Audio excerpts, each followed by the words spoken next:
Hey devs, welcome back. WWDC just concluded a couple of weeks back, and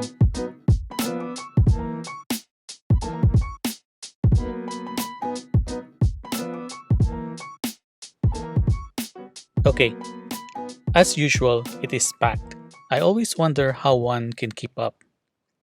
There are hundreds of videos, and I only looked at, of course, the one I am interested as a beginner. And one of them is what's new in Xcode 14. There are pretty interesting improvements, and I downloaded the beta version straight away to test it out. The beta is available for download in the Apple Developer Portal. This is going to be a short video, and I would just like to show you some of the new features that I enjoyed trying out. I opened both Xcode 13 in dark mode and the new Xcode 14 beta in light mode. As we know, the canvas is also just a SwiftUI code, which is this preview provider. And I can click the play button so I can interact with the canvas in live mode. And if I want to know how my app is going to look like, for example, in landscape, I click this rotate button, and this will add a preview interface orientation modifier. And if I want to show both landscape and portrait, then I have to create two of these and place them in a group. And I can even add another one in this group to show in dark mode, for example. But I have to code them each time I want a specific canvas variation in the preview provider, or set them visually using the controls. With the controls, I can set the device to use the layout or the orientation. And I can set the color scheme to dark mode.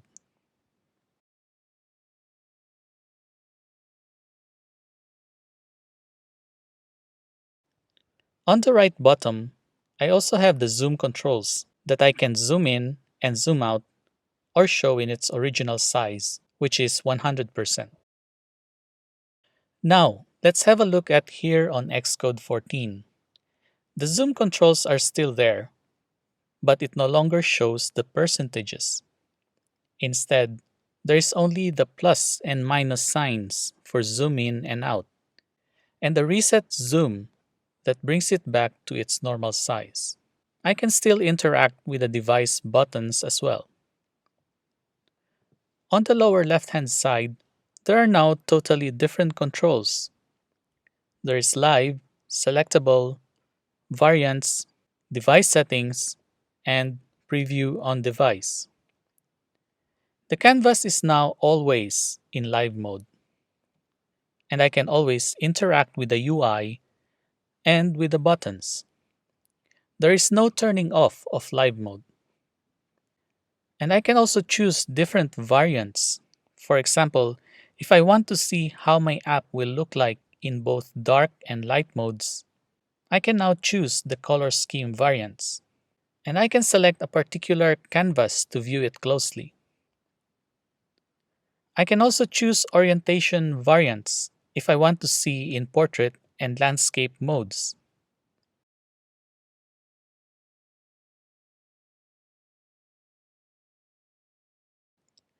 And finally, dynamic type variants to see how my app looks like when it caters for accessibility using larger fonts.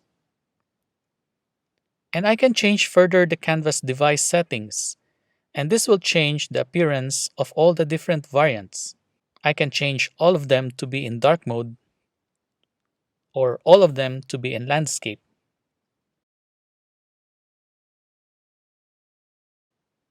And that is the new canvas in Xcode 14. Let's take a quick look at scrolling. As my code gets longer and I get lost where I am at, and this new feature comes in handy.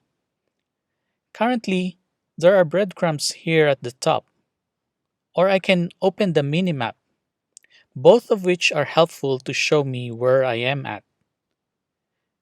It doesn't really have much impact if you have a small code.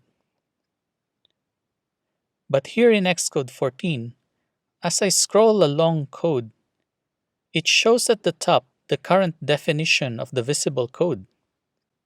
Watch it stick at the top even as I scroll them out of the view. Great new feature. And I can still have my minimap alongside it.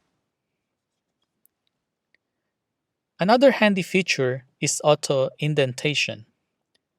Suppose I want to add something at the top or bottom of this entire Z stack, and I have to put this in a V stack. Then I have to highlight this entire Z stack code and use tab to indent it. In Xcode 14, it will do it for me automatically. Watch as I close the V stack code.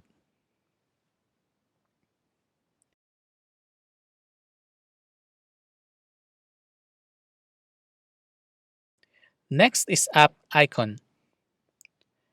When designing app icons, I have to provide different sizes for different purposes, like icons for the App Store, icons for notification, spotlight, and so on. And there are even websites that provide these services where I can just create one image with a 1024 by 1024 size, and it will create the rest of the images with different sizes. Now in Xcode 14, Apple thought why you will need these services when we can do it right here within Xcode.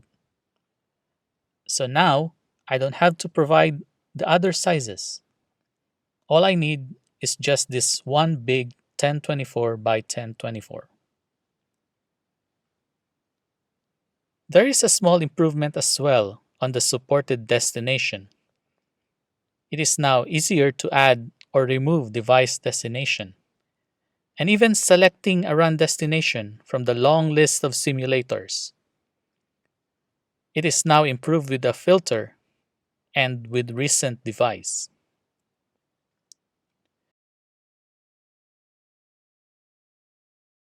Now, onto SF symbols. They are very useful when prototyping a UI. Like in this Notes app, I used a couple of SF symbols here, like the folder badge plus and the square and pencil. Before, you have to know the system name of the symbols that you want to use. And I have to go to this SF symbols app to verify the name. Like this delete symbol, I can use trash. In Xcode 14, I don't have to know its name. I just have to go to the object library and select the SF symbol. And just like that, I can drag and drop the symbol, and it will write the code for me. There are few SwiftUI changes as well. There is now a navigation stack, which is more powerful, and navigation view is deprecated. And also, this if-let statements, where you are restating the name of the optional when we used to check if the optional is nil or not.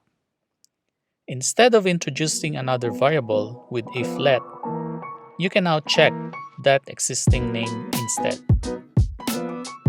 Well, that's all what I got from the WWDC as a beginner. As usual, there are a lot of updates this year, and let's keep on learning. Happy coding!